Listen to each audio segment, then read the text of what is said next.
Dengar, tapi tak nampak. Hai semua, salam berkenalan kepada semua warga FS, termasuk admin.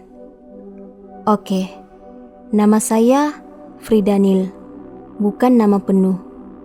Masih bujang, belum kawin lagi. Berumur 26 tahun dah sekarang nih, 2019. Saya berasal dari daerah Serian, Sarawak, Kampung Bunan Gegah. Siapa yang dari Serian tuh, tahulah kampung saya ni kat mana. Saya berketurunan Dayak Borneo Kalimantan, aka Kalimantan Indonesia, dari suku Bidayu Sadong. Oke, kita berbalik pada cerita. Kisah ni sudah tentu kisah benar dari pengalaman saya sendiri 3 tahun yang lalu, semasa saya kerja di Kelang Selangor. Anda tahu kan, di sana ada banyak bilik sewa, rumah kedai bertingkat 3. Saya masa tu tak cukup bajet nak sewa rumah, jadi saya sewa bilik untuk beberapa bulan. Kos masa tu agak mahal jugalah, dalam RM250 sebulan. Dengan gaji 800, agak susah juga nak berjimat. Pada hari pertama menyewa, tak ada apa-apa yang mesti berlaku. Tapi pada hari kedua, gangguan mula menghantui saya.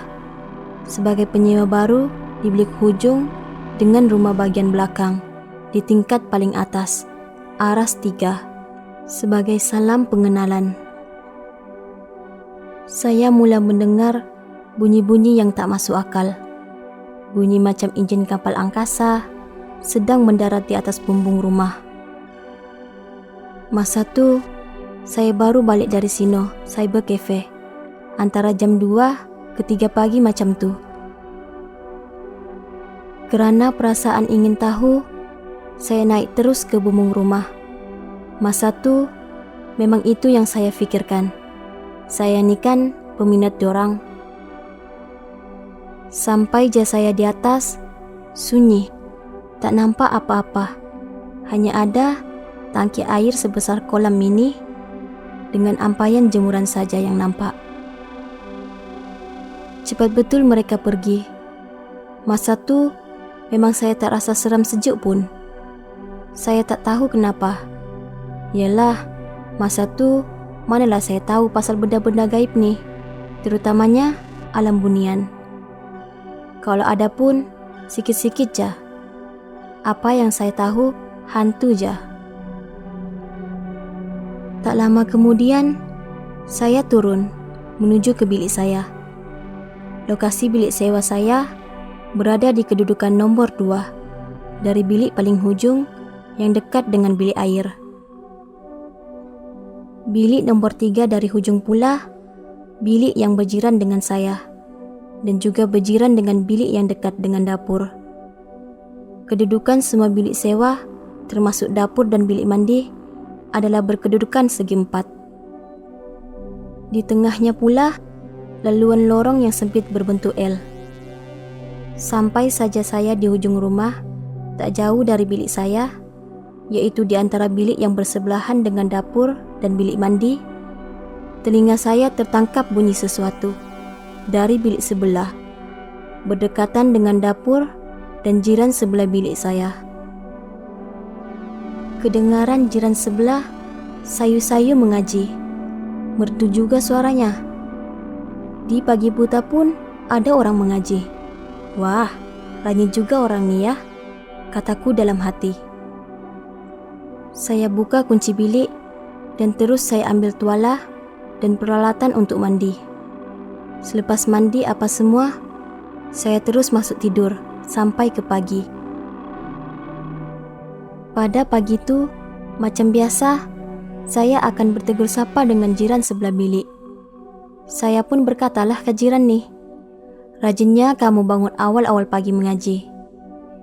Jiran ni pun bingung selepas saya kata begitu dan terus menjawab, saya tak mengajilah semalam. Kali ni saya pula yang bingung. Jadi, siapa yang saya dengar mengaji semalam? Selepas mandi apa semua, saya terus pergi kerja. Seminggu kemudian, gangguan ni datang lagi. Masa tu, saya tengah termenung seorang diri di dalam bilik, mahu lelapkan mata. Tiba-tiba, saya terdengar lagi jiran sebelah bilik mengaji.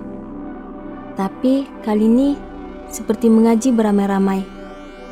Kedengaran seperti mereka membaca surah Yasin, ayat 1 sampai ke ayat akhir. Saya tak tahu ayat yang keberapa, berulang-ulang kali.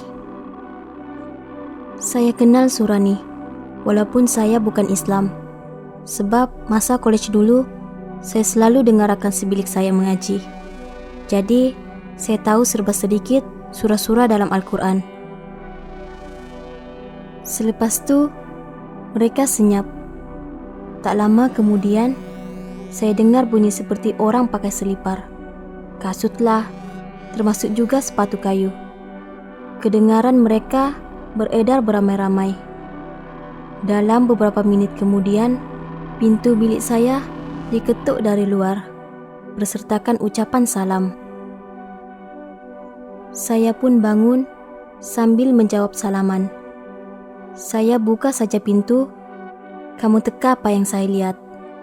Sudah tentu, tak ada orang, kosong. Saya tutup kembali pintu bilik dan sambung lagi baring untuk lelapkan mata. Masa tu, saya tak fikirlah sangat kejadian tadi, sebab saya mau tidur kerana keesokan harinya saya kena berangkat awal ke airport untuk pulang bercuti. Nak sambut hari gawai Dayak dengan family. Takut tertinggal flight pula. Sejak hari itu, hampir setiap malam saya akan dengar orang mengaji. Dan kadang-kadang kedengaran juga bunyi enjin kapal angkasa di atas bumbung rumah. Tapi satu hal peliknya, hanya saya seorang saja yang dengar. Siap tanya lagi jiran bilik sebelah. Memang sah, saya seorang saja yang dengar. Yang lagi peliknya, ia seperti mengganti rakan sebilik saya yang dulu, yang rajin mengaji pada awal-awal pagi sebelum subuh. Adakah ini kebetulan atau sebaliknya? Itu saya tak tahu. Maaflah kerana ceritanya tak seram. Sebenarnya, saya memang teringin nak share pengalaman catfish Syasha untuk memantapkan lagi penulisan saya. Lagipun, jadi penulis adalah cita-cita saya sejak di college lagi. Kepada admin pula, saya ucap terima kasih kerana sudi siarkan kisah saya ni, kalau disiarkan. Sekarang ni, saya dah lama tak bekerja dah, dekat 6 bulan. Tapi, kalau ada rezeki, saya akan ke sana jumpa rakan serumah.